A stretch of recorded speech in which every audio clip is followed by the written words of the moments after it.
Avatar Mere Baba ki jai. Jai Baba. To all Baba lovers listening to this report about my experiences with beloved Baba, this is Dana Field. The question, when did you meet Baba, is not always a simple one. In my case, I didn't know it was Baba. He came to me as a majestic presence just as I was about to fall asleep one night in the winter of 1953.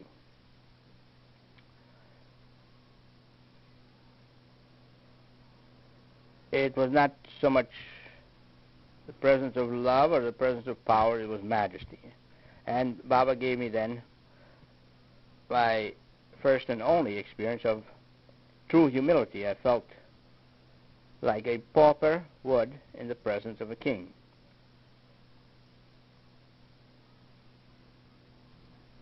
I had no idea of the significance of the experience, or that it was someone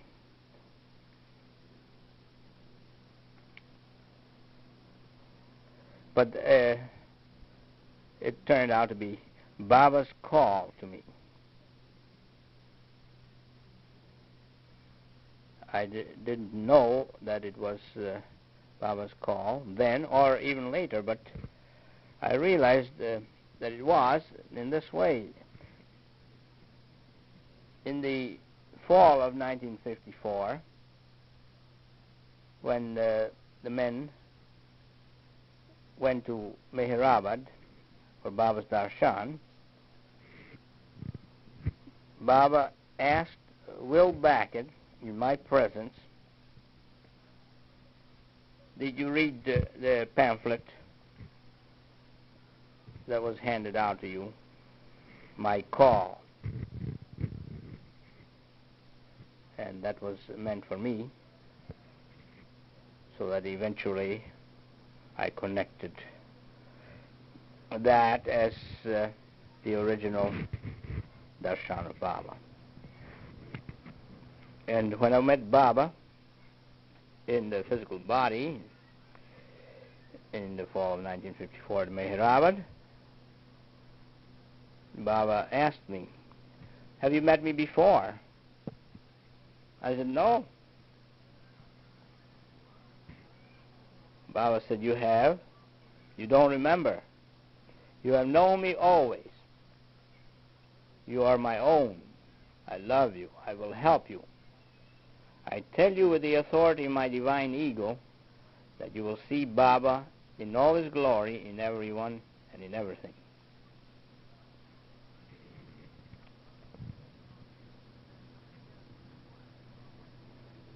And Baba also said, my love brought you here.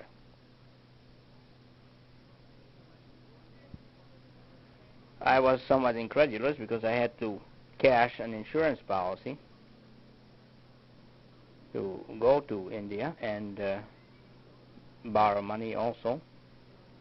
And I had a miserable time because I had given up my diet and went by boat. On top of that, I gave up meat eating for a month during the stay in India, which Baba appreciated very much. He threw me a kiss. And eventually I realized that that was it.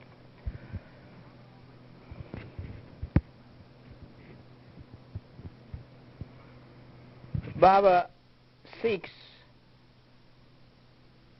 some people, those that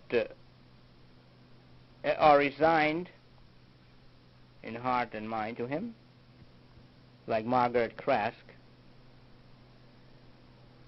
because Baba said to her when he came to the West the first time, 1931, "Your love brought me here." And in my case, my love brought you here. I resisted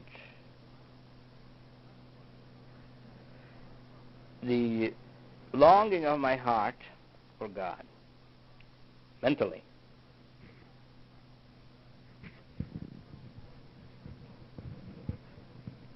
And this was unfortunate because Baba has to be met with the heart, and it created many difficulties and embarrassing moments. And it threw the burden upon the beloved to keep drawing me to himself. Well, after the first darshan of beloved Baba on the Subtle in 1953, the end of the year, a couple of months later, I was on my way to New York from Los Angeles, in spite of the fact that I had decided never to go back to New York. I really had no reason to go there. First, I stopped off in Elko, Nevada for about a month. I had to pay off some bad karma. And it was done this way. I didn't know why I had to do it. I went around to every house in the town trying to sell some roofing and siding and roofing. And not one person responded favorably. And at one place I was threatened with a gun. And it was done during very cold weather. But that finished a particular heavy karma I had. Once in New York, I attended some metaphysical, so-called New Thought meetings, and one day saw in the New York Times an ad, Meher Baba, the Perfect Master, a meeting of the Monday night Baba group, public meeting. I went there.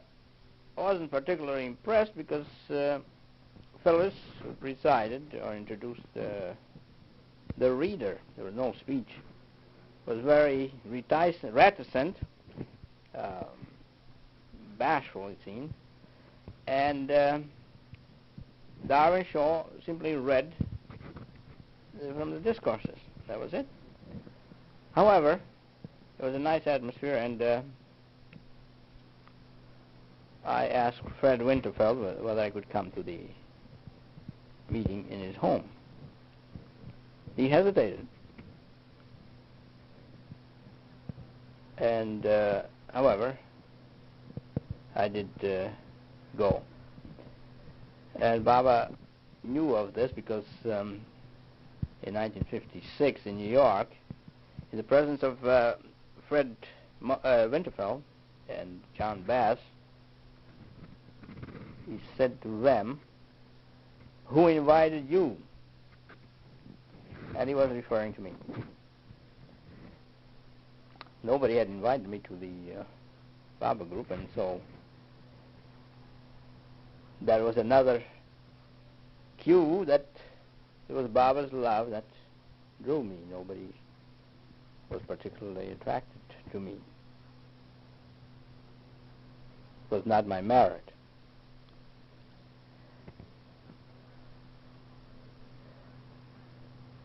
I believe it was around the 25th of June when I came to the group, and very shortly afterwards a call came from Baba via cable to invite Western men, whoever wanted to go, to Baba's darshan in Mehrabad, in starting September 12th. As I didn't have any money, and I'd forgotten about the insurance policy, I felt I couldn't go, and made no effort to go because nobody invited me to go. Again, there was eventually Fred Winterfeld revealed to me jealousy, because I had a good education, and neither Fred nor John Bass were particularly educated. And also, evidently, they felt that I wasn't ready, which was so. However, suddenly Adele Walkin, presently Adele McEwen, came back from the country where she was teaching children, and said to me, "Why don't you go?" I said, "I will, even if I have to beg, borrow, and steal the money." She said, "That's the spirit." And then she tried to prepare me. She told me, for instance, that Baba is the center of eternity. Well, that was like a koan of the Zen Buddhist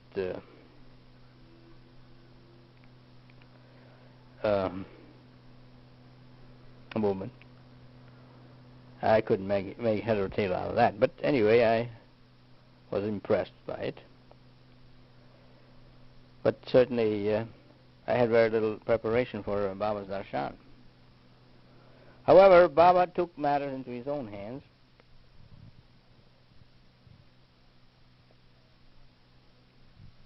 Everything fell into my lap on a certain day just before the deadline for me to get my ticket for the boat trip. I didn't have enough to go by plane. Baba wanted me to go by boat so that I would have enough time, because I would have to then leave a month before the others did. And on the first leg of the journey, crossing the Atlantic, 2 days out, the first person I spoke to was a young Hindu yogi, a Brahmin, a graduate of University of Columbia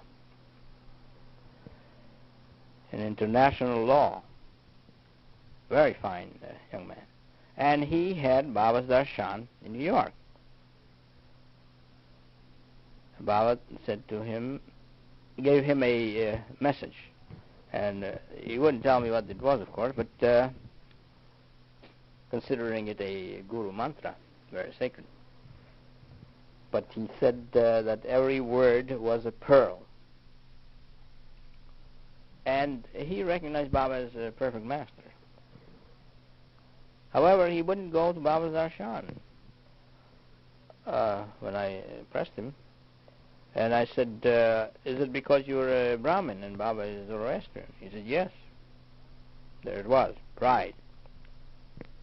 And when we got off at Bombay, his relatives met him, and I could see that there was that difficulty.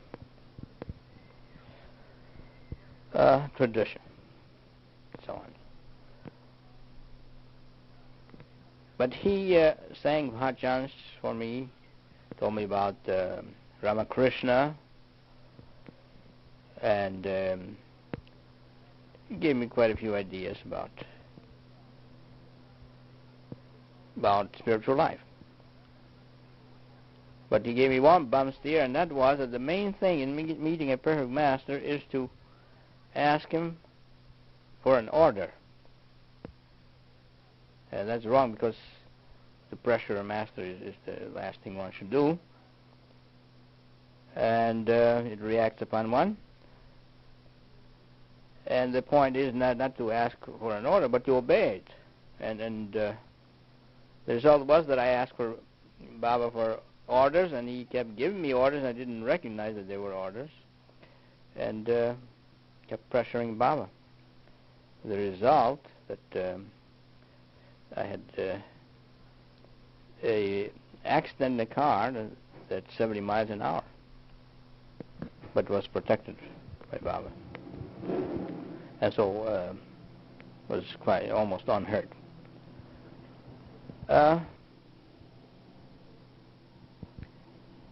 This yogi transferred to the second ship that I was taking to India from Southampton. And 2 days out on this second ship, the Corfu, I was informed that there was another Baba lover on the board ship. I was rather surprised because it was a small ship and I had seen everybody practically, especially in my own class, second class. We were having meetings from the first day till the last. 18 days, 18 chapters of the Bhagavad Gita. And that's one way Baba was preparing me for meeting him. Fred Marx was the one that was aboard, and I didn't know it. He didn't know about me. And we were in the same cabin. So that was one of Baba's little jokes.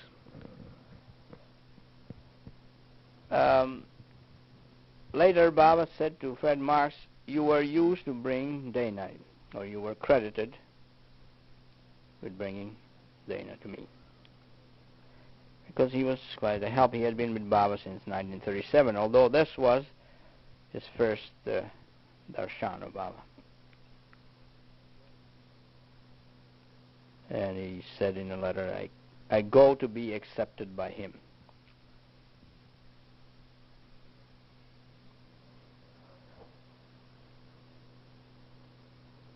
And there was a rivalry between the yogi and Fred Marx for my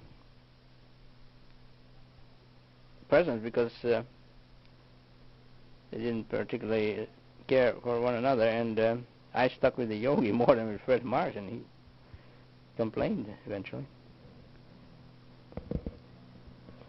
So I divided my time between them, and both helped me.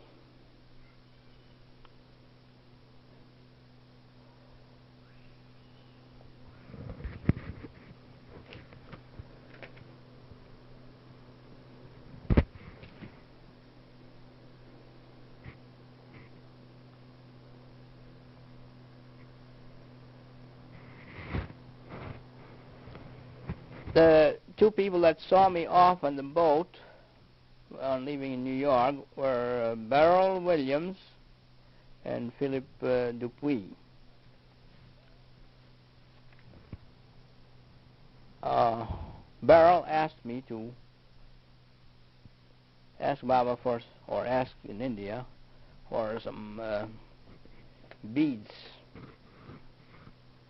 for her to repeat Baba's name with. Let's see what is the name of those beads. Forget at the moment. However, I did not do it. And in fact, I didn't give her greetings to Baba. I did hand Baba a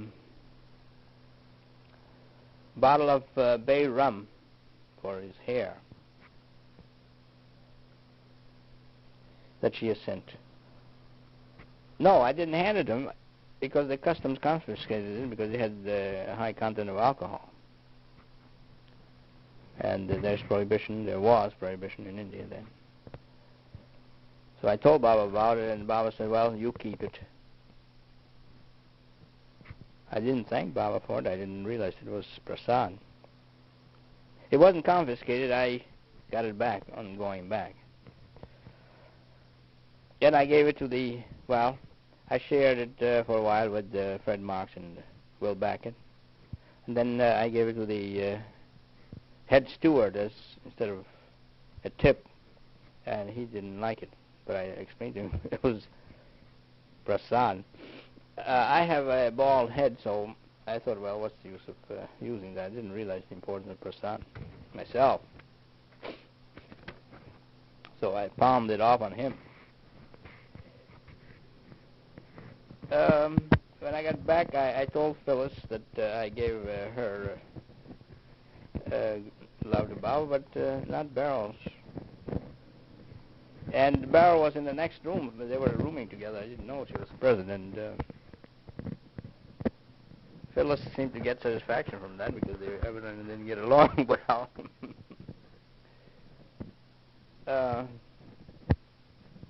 Eventually, Beryl wrote to me years later. How did she feel? Referring to a number of she's, including herself, without realizing it. It was, I think she was quoting money. Beryl, as we know, got realization, so I should not have belittled her to that extent. It was spiritual ignorance on my part. Prejudice, galore. Philip Dupuy was a mystery man, and Baba told us not to discuss him. He had been a Catholic and reacted to ritual. He just was against it. And when we were in the Nariman and Narnamas, Dadachandji's apartment in Bombay on the return trip, in Bombay, he was the only one that didn't bow down to Baba's picture when we took his, when he sang his arti and took his darshan. On the way back, when I got off the boat in New York, I thought there might be a number to meet me because it was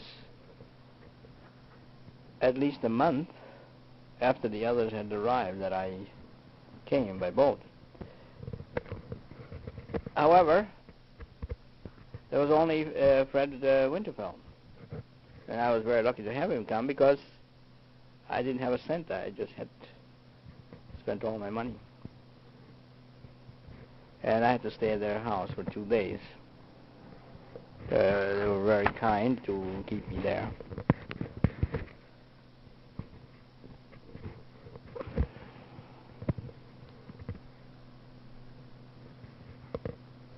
I might mention something that comes to my mind at the moment. In my first interview with Baba, he showed his omniscience, as he usually does, by saying, "It is all one." It so happened that it was a non sequitur as far as what we were discussing was concerned, but my guru for 10 years, from 1933 to 1943 in New York and Chicago, had written a book called Back to the Nameless One, poems.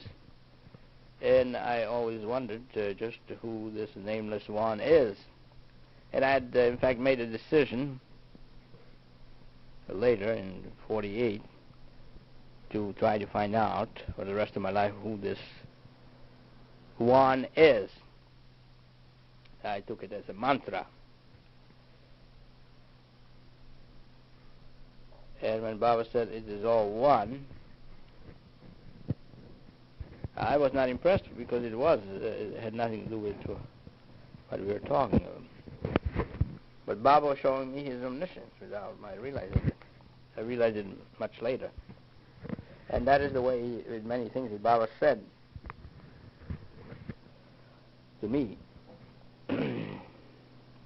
The meaning of it was hidden in a time capsule, and eventually it unfolded. So that even to this day, some capsules open up. Baba said to me about this guru. I asked Baba, I had written down a series of questions, and one of them was, how can such a great soul fall so low? And Baba said, don't call people great souls. Greatness of soul is a plane of perfection. Don't criticize him. Forget him. He's working with an illusion. Now there, Baba was telling me, don't criticize in general. As I had that habit, I was negative.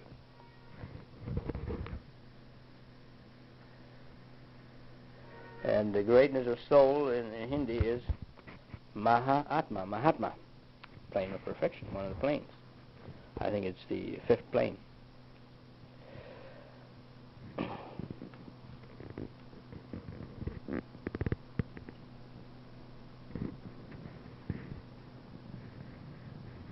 Another statement Baba made was, think of that loved one in America. I didn't know who it was. I thought maybe it was Adele, because I had asked Baba for her hand. And, however, I admitted that I wasn't in love with her when Baba pressed me.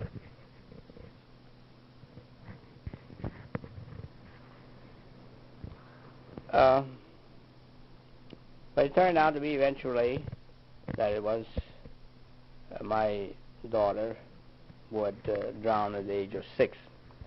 And I was told by the Theosophists, where I belonged, that I should forget her so that she could be free from this earth. But Baba said just the opposite, and that often happens. It happened, for instance, with my diet. I had been told that I should eat raw food and not eat honey, because honey is for bees. And then Baba said to me, do you diet? Why do you diet? Why don't you eat cooked food? And Baba had a hard time to get me away from the particular diet I was on.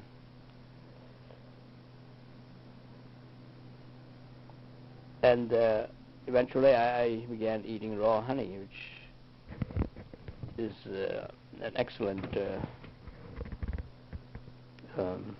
well, you might say food supplement for a number of reasons. So there I was going against my own convictions. In fact, what happened with my diet is that it was a compromise.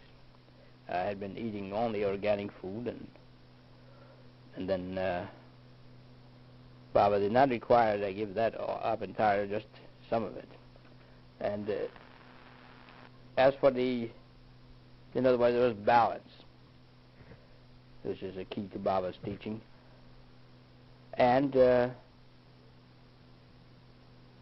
as for the raw food, my system did not assimilate or break down the minerals, so that I had to have, for 4 months, injections, shots.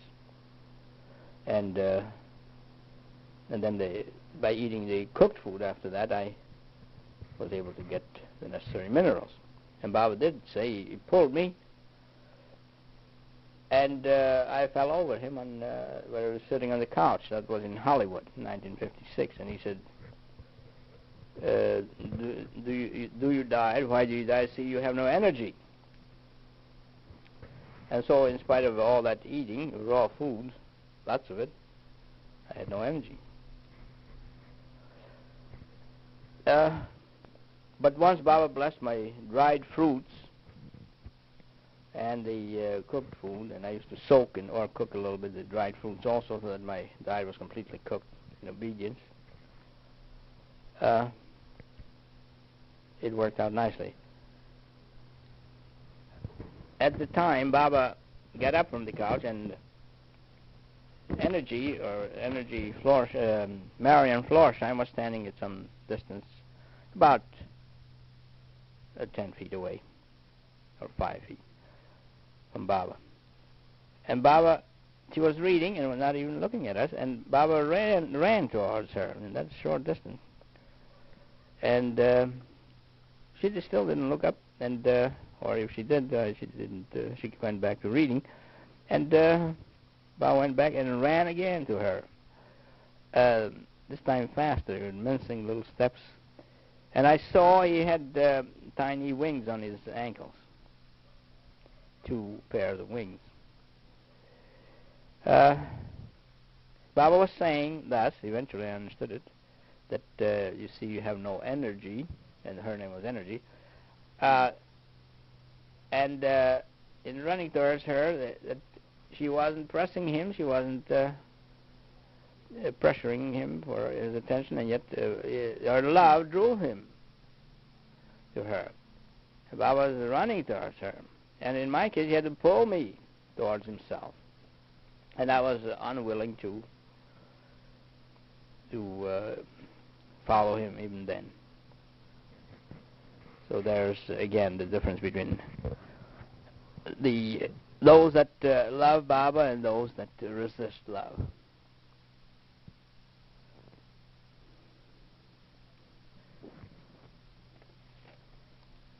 Another thing Baba said to me, Baba asked me about lust, and I hedged the question. I said, well, I was married to the wrong partner. In fact, I wasn't aware that I had lust. Hadn't thought about it. I hadn't thought that it was sinful to think of women. Think of women. So then Baba changed his question. He said, tell me, frankly, do you have a bad thought sometimes? Well, I even had to hesitate about that. I wasn't aware of having a bad thought. And I said, yes. So Baba said, when you have a bad thought, let it come, let it go, don't act on it. When you have a good thought, let it come, let it go, and act on it. When you have a bad thought, repeat my name and image me. Well, I never really was able to image Baba well, although I tried. But eventually it worked out this way that I would, in other words, I wasn't able to concentrate on Baba's form as required in the personal meditation, one of the steps in thinking of Baba's qualities of his, and thinking of him with love and so on. I never meditated. I've never meditated, even after meeting Baba. And that is not my path, and I simply can't do it. For 1/2 hour I did meditate, and at that time there were mosquitoes in my apartment, and Baba did not want me to kill them, and so I just let them crawl all over me while I was meditating, and they drove me deeper into the subtle, and I had a very fine 1/2 hour meditation, and that was it. And I thought I had broken through into a higher state of consciousness. But that is not the way it works with Baba. It's love that is the breakthrough. Anyway, it was a good experience, and it was the result of obeying Baba.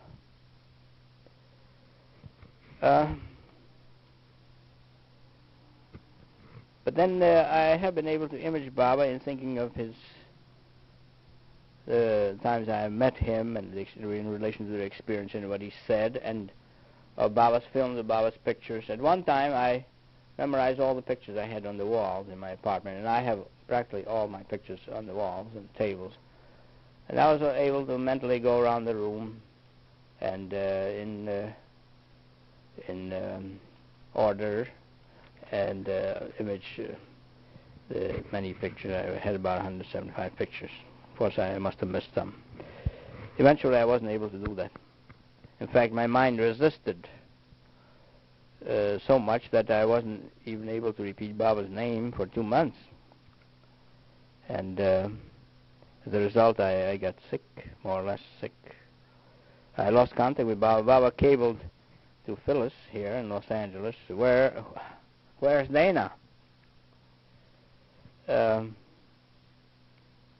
then I realized what he meant, because in 1958, that was earlier, Nariman Dhanachandji said to me when I arrived there at the darshan late, where Baba asked for you a dozen times yesterday, where's Dana, where's Dana? So evidently I had lost contact. And only by Baba's repeating my name there was Marguerite Poli and Christabel Bevan, the three of us, were we able to arrive safely. We had a rough time coming there. 7 planes were used, and there was a terrible rainstorm while we were in a small plane. Anyway, we made it by Baba's grace.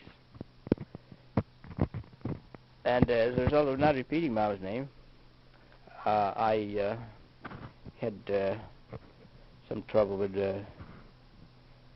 in my intestines and so on. And I developed insomnia. However, both these have practically left me after a couple of years. That's Baba's mercy. But in that saying of Baba's to me, if a bad thought comes, let it come, let it go, and a good thought comes, let it come, let it go, act on it, and the other one is don't act on it. That contains the path of non-sanskaric action and the provisional ego. It's remarkable how Baba can say these things, and I never heard him or read about his saying the same thing to anyone else, and it's as Sam Cohen repeats, the perfect master never repeats himself. He doesn't have to. He can say the same thing in infinite ways. This reminds me of Malcolm Schloss. He had been with Baba since 1931, and he was with Baba in the Nasik ashram in 1937 with that group. Now, despite all that training and contacts with Baba and the various visits to the West, in 1954, he was with us, he missed an opportunity to obey Baba, which shows that he really didn't grasp the importance of that, and that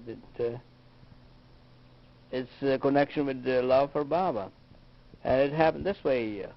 Dr. Ben Heyman arrived 2 days late at the darshan. That was in 1954, men's darshan. He didn't want to go, but a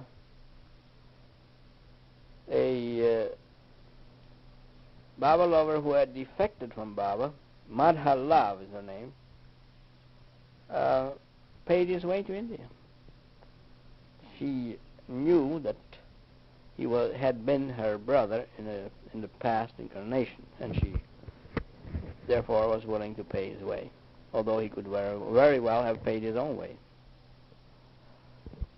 So when he came, he was sort of in a deep freeze, and he kept looking at Ruch during the darshan, during the meeting of the Western man with Baba. And Baba waved his hands and tried to attract his attention, but he wouldn't look up. There was a block, evidently. And Baba said to Malcolm Schloss to show Ben Heyman around, because Baba had showed us around the tomb and different buildings in the ashram, and that would make him feel more at home. So next day I asked Malcolm Schloss, did you show him around? He said, no. not necessarily Baba has infinite methods of drawing one to oneself if he wants to. So obviously that was the wrong answer. And I was rather surprised. I saw that it was wrong, although I was just a newcomer. And I couldn't obey Baba myself, but it's easier to to see the wrong done by another. Not painful.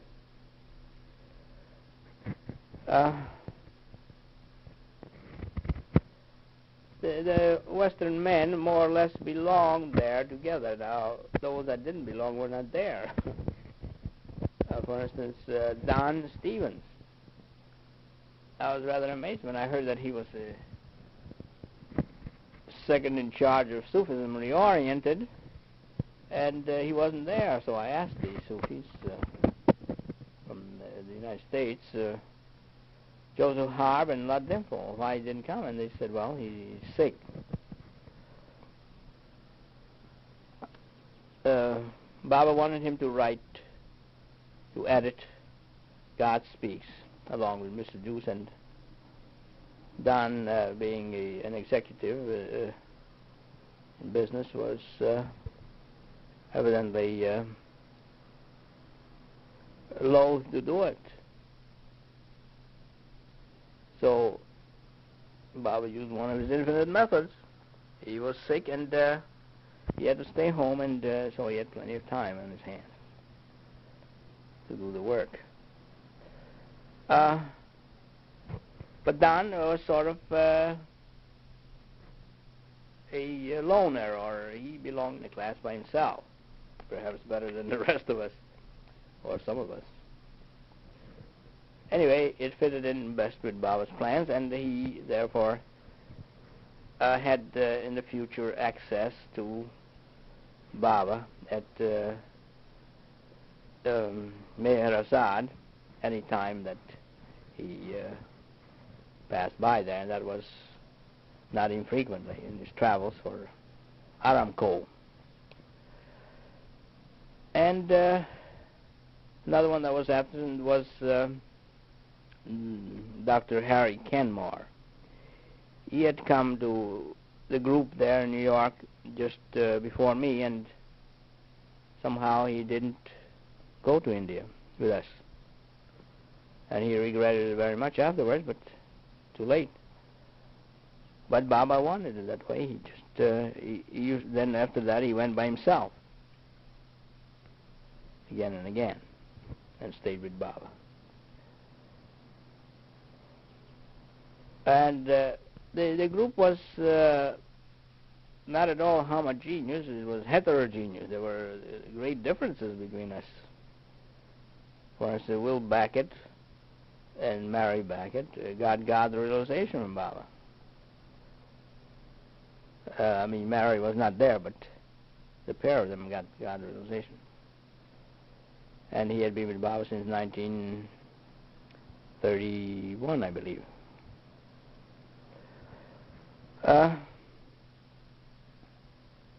And then there was I, the rank newcomer, and very intellectual.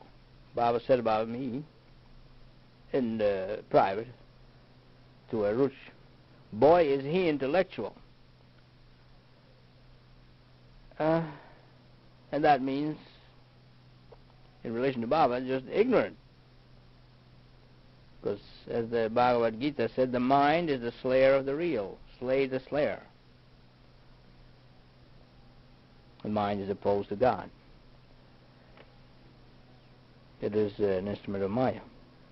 And this shows up if you meet Baba with the intellect, then there's a conflict. I had a conflict of faith. I saw Baba as a human being at one time, and then next day I would see him as divine, but I couldn't get the two together. It just was a non-intellectual dilemma or problem. But Baba helped me, and I did get the faith as a result of that visit. Baba helped me in many ways. For instance, he would use the negative method. After showing us the tomb, he headed with all of us, for the gate, which is now gone, and it was locked. So Baba turned on his heel, and we after him. And I said to myself, well, if he's perfect, he should have known that it was locked. Of course, Baba did that on purpose. And so that put me in a conflict about Baba's perfection. And then the Monday night group had given me as a gift a bound volume of 3 Awakeners. And I showed it to Baba, and I said, well, they had given me this gift, and they were very kind to me. And Baba fondled it, and he kept it. And the next day, he returned it to me, and I wondered how come that if Baba is perfect, how come he forgot it. He gave it back to me, and of course Baba kept it for another reason. It was a blessing for me to write later on about Baba, interpret Baba. Baba said to me later, 56, you interpret me well. That was his blessing. And then I had given, as my gift to Baba, each one of us brought some gift. At that time, Baba accepted them, a golden watch that had been given to me as a gift, a pocket watch. And also the Monday night group sent with me, because I was going by boat, a suitcase for Baba, with Baba's initials. And I handed them to Baba, and the next day, when Baba gave me back the book, he also asked me through a Aruch which was my gift. And I was rather amazed, because I had indicated that the suitcase was from the Monday night group and the watch was from me. So these things threw me into a mental conflict about Baba's perfection. And I was somewhat, one day, skeptical. I was quite skeptical of Baba, and I was standing there, and as Baba passed by me, I looked at him with sort of, well,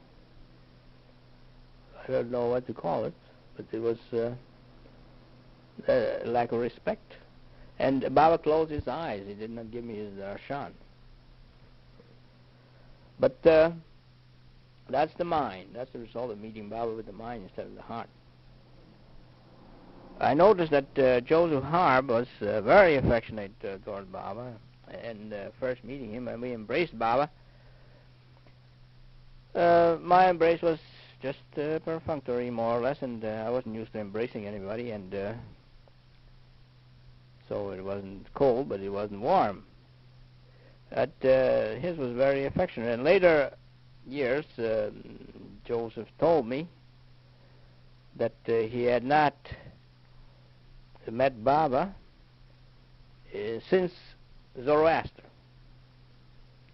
So that would account, presumably, for the longing and the love and so on. On the other hand, we might also argue that one would have cooled off in that long period. But it didn't work that way. Anyway, there are many factors. And Joseph was ready for realization, evidently, because Baba, when Joseph was critically ill in the hospital after an operation, Baba appeared to him there physically and asked him, do you want to go now, or do you want to come back and meet me in the next incarnation? And Joseph, who had in the meantime was one of us in 54, but this was in about 63, learned obedience, and he said, I leave it up to you, Baba, which is wonderful obedience. In that connection, to show how we didn't understand this point in 1954, hardly any of us, and that includes evidently Bill Backett, who had been with Baba and since 31, like Malcolm, and was with him in Nasik, 37. Baba asked us one day, what shall we do? Shall we be silent or shall we discuss things, so on. And Baba went around in a circle and with us, and each one had some opinion to offer. And nobody said, it's up to you, Baba, you know best, which would have been the intelligent thing to say. That was rather amazing, from seeing it from the present, which is 17 years later.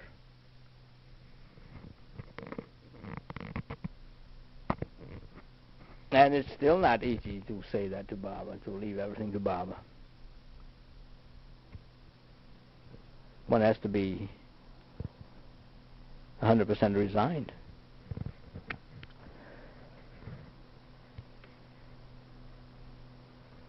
There was one young man from Australia, two young men that Francis brought. One of these disappeared entirely after having had Baba's darshan in 54, and I believe he has not ever been heard from to this day. And he was rather slow, and one day Baba had him, I didn't know that Baba wanted him to type for Purdom and Charles Purdom and Malcolm. They were working to report by all that had happened at that darshan in the special issue of the Awakener. And I saw how slow he was, and I said, well, I can type better. Let me type. And they were quite upset about that. Lack of understanding on my part.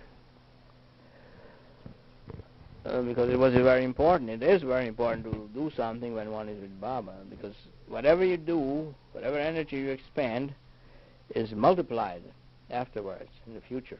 If you're able to do Baba's work, you have the energy, and perhaps also the ability and the will. But fortunately for me, I always managed to be quite active when with Baba. Although one time in 1958, I missed an opportunity. Darwin Shaw came to me and said, will you go around and I think it was a matter of taking the signatures of each one for some reason. I was in such bad condition physically that, for one thing, I had arthritis in the neck, and quite painful. I just was out of sorts, and I refused, because I said to myself, well, he has a son who's young and he can go around and do that work. And he did, in fact, but I missed an opportunity there. However, I did some other things. I typed something. I typed up the meeting the men had with Baba in Baba's house. And the women had their turn, and then we had our turn with Baba. And I wasn't very good at describing it, but what I did, I used a stratagem. I went around to all the men and asked for them to describe the experience. And I wrote down what each one said, and then I just integrated it into, made a nice report. Phyllis was very pleased with it. And that was all to the good. And in 62, I went around with Adi and sold some paintings of Baba. Very beautiful. They were only $5. There was one that Adi offered me for $25. It was just very beautiful and very much like Baba. Large painting. And I thought, well, it would be hard to carry it on the plane. That was in 62. And might spoil it, and then I didn't have much money. However, so I said no, and then ended up by giving Adi $17 that I think he asked me for anyway, but there it was. so that I really did not want that picture. And Baba would have wanted me to have that picture and worship him because he had blessed me to image me. Repeat my name and image me. I also sold Baba's literature there on the spot. In connection with my love for Baba's pictures, everyone loves Baba's picture, but Baba blessed me in that connection. When I went in for my interview, I ran in. I wasn't aware that I was running into the tank building. And suddenly Baba came more than halfway, which is symbolic. And I suddenly had to stop short because there was Baba right in front of me. And I was wearing a little picture of Baba. It was pinned on my shirt, and it was turned the wrong side out, and so Baba straightened it out. And that touch was very significant because, although I had no idea at the time, it was Baba's blessing for me to love him through his pictures, and worship him through his pictures. And that's what I've been doing ever since. It is in lieu of loving Baba directly, I love him through his pictures. And I must do it. I must touch all the pictures and kiss them, worship them, do arti and burn incense and candle and so on. I repeat prayers. I do that regularly, many times a day, all these years. And other things, like keeping vigil at night. And then in that connection with the picture in 1956 when Baba was in New York, I was not invited to attend a meeting of the press with Baba. And that's when Baba asked Fred Marks and Fred Winterfield and John Bass, were you invited? Who invited you? And I was quite disturbed about that because I wanted to be in on things. I came to Baba in order to work for his cause. I didn't come to Baba from love of Baba. I came for service. That was my idea. And here I was being denied the opportunity to know what's going on. I wanted to write about Baba and his message. And Baba knew that, of course, and during the meeting, Baba made a sign towards me, and I couldn't, with his hand turning his hand. And it was, where's the picture? I had taken off the picture without realizing it was Maya. So, but then after a while I realized and I put the picture back on. I always wore a picture of Baba when, with him. And that was, again, a blessing to love Baba through his pictures. I wanted to have my picture taken with Baba in '54 because I didn't realize that this was a relationship with Baba forever. It wasn't just a visit to a holy man. And that was a mistake. So I wanted to have my picture with Baba at least. And so I was hemmed in between Fred Marks, who was 6'4", and Lud Dimfo, who was very stout. So the cameraman pulled me out in front, and Baba was very displeased about that. He didn't want me to be forward because, after all, I was actually last among them. But then in '56, Baba came to me in the restaurant where we were eating, all of us, and met with Baba. And Baba stood by me and put his hand around me, and we had the commercial photographer take our picture. And I wasn't too pleased with the picture because Baba looked a little cool. He was reflecting my lack of love. And so when I met him in '58, Baba took one look at me, and he was unhappy because he knew that I hadn't really appreciated that picture Baba was showing in that picture, that he was my father.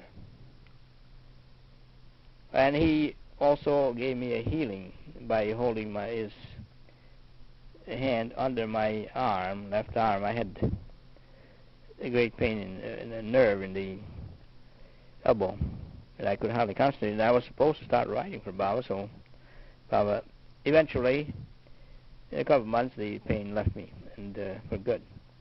And every time I met Baba, I had some kind of a healing, because I had a lot of things wrong with me, physically, as well as mentally and emotionally. But I didn't realize it until that it was Baba that had healed me in that particular picture. And Baba gives us, he gives with sacrifice, and he gives silently and secretly. And you don't find that out until a long time later, in many cases.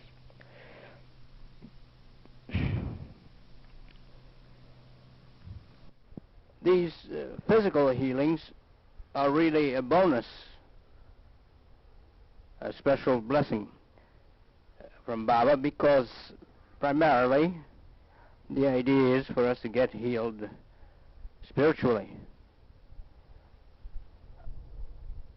But Baba wants us to be happy and to encourage us in every way to get that spiritual healing and to appreciate it. And by giving us the physical healings, he gets that result, often. But it means that Baba has to take on extra suffering,